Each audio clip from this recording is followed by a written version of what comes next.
Salut les gars, bienvenue pour du unboxing. À peine de retour de vacances, je n'ai pas pris de travail en plus, c'est le travail qui était déjà enclenché avant de partir.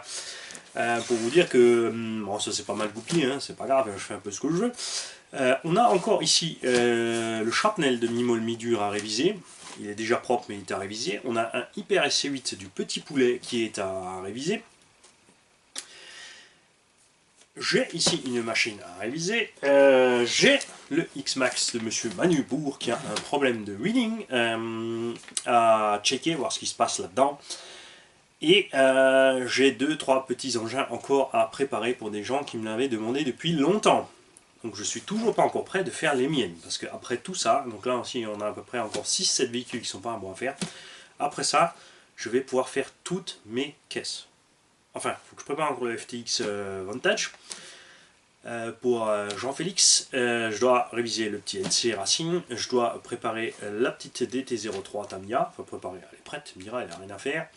On a un petit Arpsima, souvenez-vous, AT24 à réparer, il faut que je vois ce qu'il faut que je commande pour le châssis. On a le petit Jump Shot, pas le Jump Shot, la taille en dessous, le Mini Recon. Souvenez-vous, j'ai trouvé un châssis, j'ai pu commander un châssis.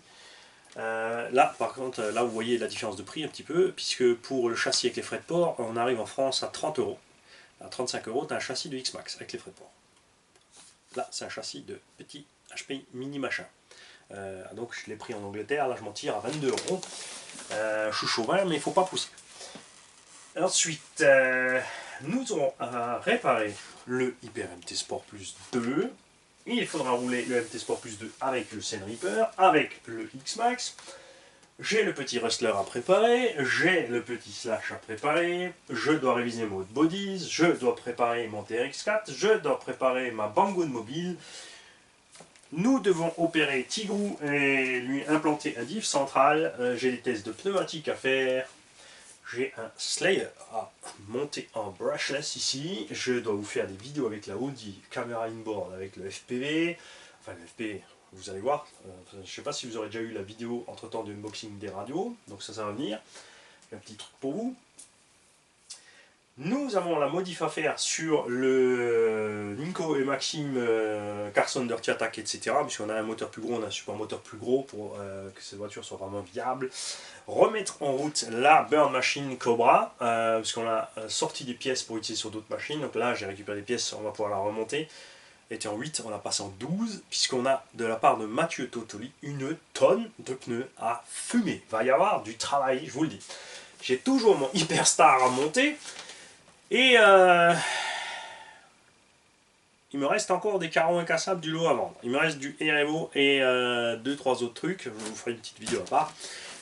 Mais attaquons ce petit unboxing. Alors, soit là-dedans, ça dépend qui ça vient, il y a ce que je crois, soit c'est autre chose. Et on a autre chose. Alors, je vais vite checker. Alors, et ouais, non, je croyais que c'était autre chose que ça, et en fait c'est pas ça, c'est Parrain Ludo. Voilà, Parrain Ludo, il a encore trouvé un truc au fond de sa cave. Non mais Ludo, il faut que je vous raconte une petite histoire de Parrain Ludo. Je me suis fait plaisir en fait, puisque ça fait un moment qu'ils nous envoient du matos, j'ai pu vendre pas mal de son matos. Il y a énormément de matériel qui m'a envoyé, qui a servi à réparer plein d'autres gens. Il m'a envoyé des tonnes de prises, des pignons, souvenez-vous, plein de matos pour le garage, de la visserie, vraiment tout. Plein de choses qui ont servi à dépanner plein de petits gars. Et moi, j'ai vendu au fur et à mesure son matériel et j'ai pas donné les sous. Ouais, Mani il a fait ça. Alors Mani, pourquoi il n'a pas donné les sous? Parce que déjà, je sais que tonton Ludo, il se débrouille. C'est un mec génial. Donc, il a fait ce qu'il valait. Hein, c'est un adulte, il sait vivre. Moi, j'ai utilisé son argent pour acheter une partie du lot des carreaux incassables. On a ensuite revendu les carreaux incassables, donc toujours avec une petite mini-marge pour le garage de rien du tout, mais une petite mini-marge quand même.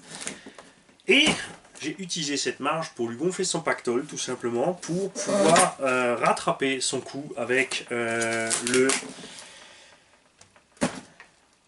l'échange qu'il a fait avec le EMTA de Tonton Hashtag et son Kraton, puisqu'il avait un Kraton qu'il a à peine utilisé, qu'il a échangé contre cette épave EMTA. Et j'avais envie de pouvoir lui récupérer au moins ça, et c'est ce qu'on a pu faire. Donc j'ai pu lui envoyer une petite somme rondette au total, avec un plaisir immense. Ça a mis son temps, on a mis quasiment 1 an à rassembler tout ça, mais je peux vous dire que ça lui a fait du bien, et à moi aussi. Et là-dedans, Tonton Ludo a vraiment acheté donc une pelleteuse à 15 voies. C'est écrit 50 Channel Excavator Simulate Real RC. Et c'est pas un Caterpillar, c'est un Unia, je sais pas quoi. Et on a là-dedans une vraie petite pelleteuse qui n'a pas servi. Il est fou! Ce petit machin n'a vraiment pas servi. C'est en 2,4 GHz. Chenille caoutchouc, donc ça me fait beaucoup penser à ce qui est vendu sur RC Team en petite pelleteuse. On n'a évidemment pas de l'hydraulique, on a des pignons, des dents. On a un godet en ferraille, la cabine plastoc, avec tous les petits détails à l'intérieur. Peut-être qu'ils m'ont envoyé ça parce que j'avais dit que je vais faire des travaux pour refaire ma terrasse. Si je fais avec ça, Gigi va me tuer parce que ça va mettre 2 ans. Ça se charge, de toute évidence, il y a une petite NiMH à bord, ou une lithium-ion. Ça sort 5 volts 1000 ampères. Dans la radio, on a les petites piles LR6. Et on va voir sur le carton qu'est-ce qu'il nous raconte à ce sujet. Alors,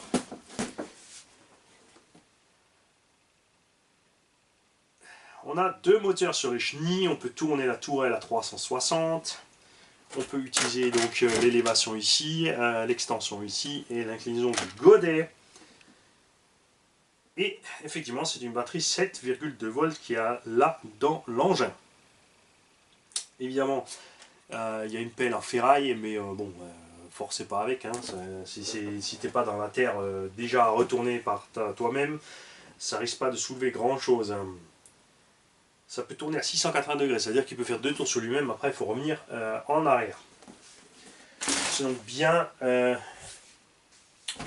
c'est Wina Toys ici, et c'est donc soit le constructeur d'origine, soit une énième rebadge de ce qu'on connaît chez nous. Je crois que c'est T2M qui nous fait ces petites pelleteuses machin et d'autres marques.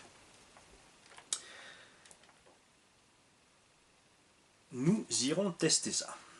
La batterie se met sous le capot moteur, la voilà. Tiens, alors je vais la mettre en charge et on fera une petite démo de la bestiole en roulant. Et là, tonton Ludo, tu peux me dire pourquoi tu as une pelleteuse neuve qui n'a jamais servi chez toi, s'il te plaît. En tout cas, merci à toi. Moi, je me vois bien que tu aurais pu utiliser ça pour faire ton terrain de crawler. Ah, c'est pour ça que tu me l'as envoyé. Tu veux que je fasse mon terrain de crawler pour mon TRX4. Bon, après, le TRX4, il va pas crawler. Hein, les mecs, rêvez pas. Je ne vais pas m'amuser à 2 à l'heure à monter des murs à la verticale. Ce machin va rouler en scale. Un Bronco V8 en scale, ça roule bien, ça roule fort. Bon, dans tout terrain, il faut ralentir quand même, hein, 20-30 à l'heure, ça peut faire des trucs pas mal. Mais moi, j'ai plus en tête le genre de truc qu'on voit sur les vidéos de Rednecks. Tu vois, le Mud Run. Et j'avais partagé une fois une vidéo sur YouTube où ils prennent des vieux 4x4 pour les achever. Ils ont une rampe pour sauter, ils ont des whoops et ils ont un bac à flotte et les mecs ils y vont comme des déjantés là-dedans. Ça c'est du vrai scale, tout le reste c'est traîné par terre.